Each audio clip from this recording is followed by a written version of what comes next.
Lone Star Memorial and Historic Flag Park.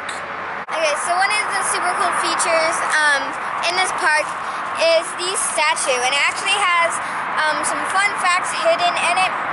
For example, the 13 rocks under his boot represent the 13 days of battle at the Alamo. And there are 354 marks on those rocks for all of the lives lost at the Alamo. And on his shirt, there are 8 buttons, and that represents the 8 minutes of the Battle of San Jacinto. So here's looking at those 13 rocks that are underneath his left boot. And on those rocks, you'll see little hatch marks. And each of those hatch marks, as Ray said, represent a life lost at the Alamo. I zoom out. You'll see he's carrying the Lone Star flag. And Ray alluded and discussed he's got 8 buttons. What are they for, Ray? The 8-minute Battle of San Jacinto. And what was important about the Battle of San Jacinto? That was the last battle of the Texas Revolution. So this is flag number 1, the Kahula Tejas flag. Tejas flag. From 1821 to 1836. I just want to point something out about this. If you look up and look at the flag, you can see that it is Mexico's colors. Because at that time, they were under the rule of Mexico, and we'll learn more about how Texas became more of the United States and out of Mexico later. So here's the first flag.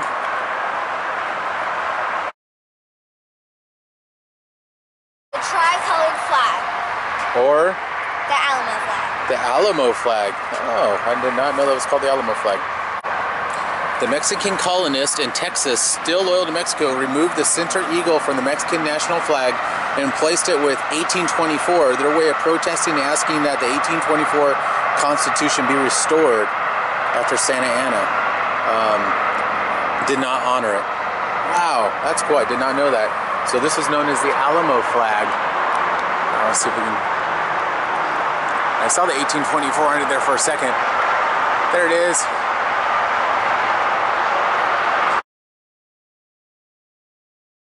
Okay, this is flag number 3, flag of the Texas Navy.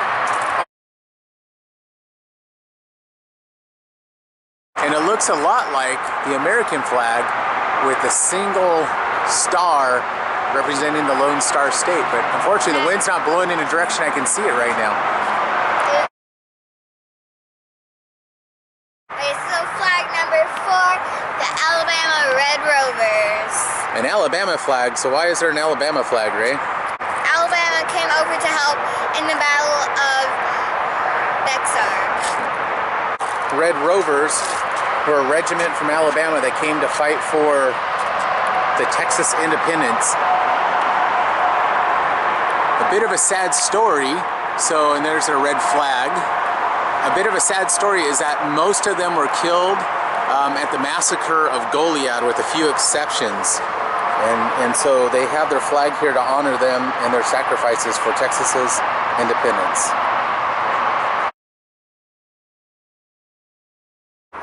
So this is flag number 5, the New Orleans Grays.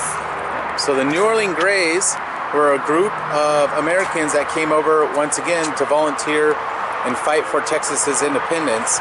So this flag actually flew at the Battle of the Alamo as well, as the 1824 Mexico flag, as these volunteers fought there.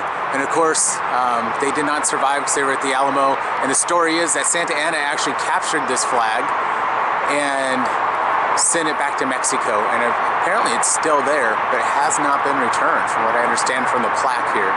But it looks like a really neat flag. I wish it was blowing in the wind. So this is flag number 6, my personal favorite, the Gonzales Come and Take It flag. What was the significance of the Come and Take It flag? The Mexican army wanted this cannon that this town had, and one of the townspeople made the flag and put "Come and Take It" on it. And so when the Mexican army came, they fired the cannon, and that officially started the Texas Revolution. It's definitely one of the most famous flags, other than Lone Star flag, here in Texas. We see this all over people's cars and trucks all the time, the come and take it flag.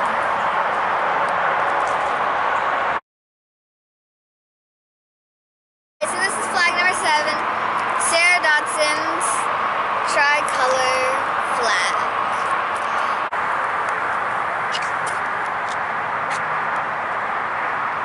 So it's said that this flew over the hall in Washington on the Brazos, which eventually we'll go visit. We haven't gone there yet to do an episode, but that's where they signed the Texas Declaration of Independence.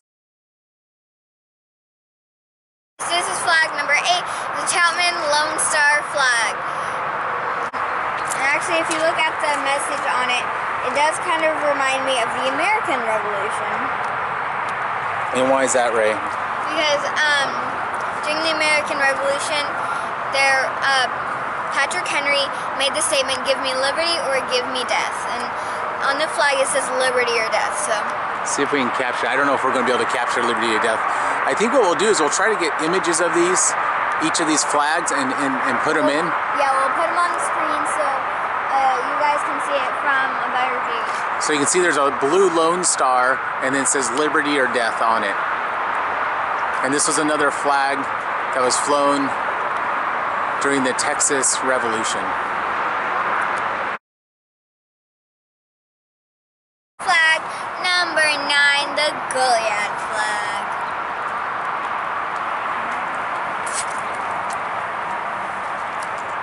So this one's called the Severed Arm and Bloody Sword.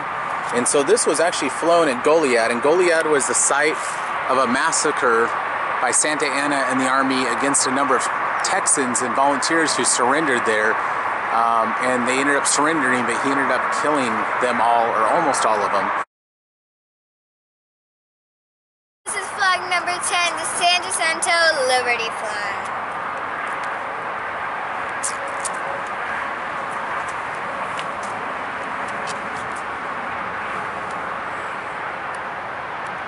This flag depicts Lady Liberty wielding a sword and banner that says liberty or death.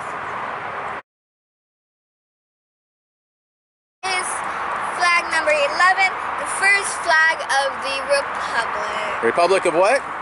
Texas. Texas, okay. 1836. There's a Vala flag. And we may have said earlier that maybe the tricolored one was the first flag. It was definitely flown over the convention. But this was also flown over the convention when they were drafting the Declaration of Independence, the official one, the official Declaration of Independence for Texas. So, and it's up there and it's in blue. So it's, once again, we'll put a link on, or we'll put pictures in to show what each of these look like.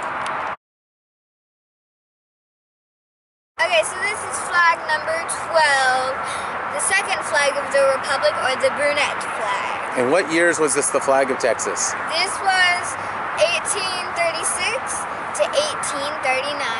Excellent.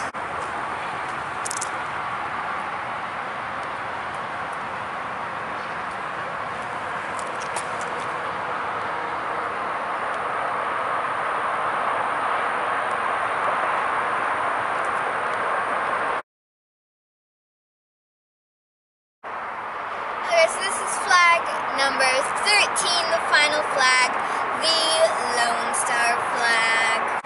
And the best part of this plaque,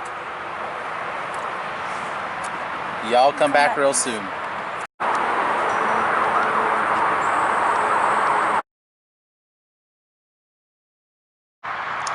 What did you think, Ray? So I thought it was really cool learning about all the different flags that Texas had. This is a really neat park. It's free. It's just a little memorial, so you can come here, walk around and learn a little bit about Texas history. Probably takes, what, 15, 20 minutes to go around. Of course, we took a little bit longer here because we were, of course, filming this episode. But it's definitely worth a visit if you're in the Conroe, Texas area. It's about an hour and some change north of downtown Houston.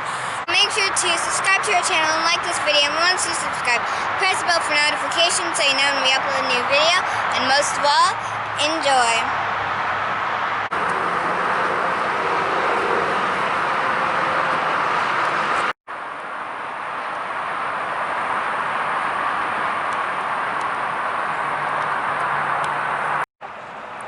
Y'all come back real soon.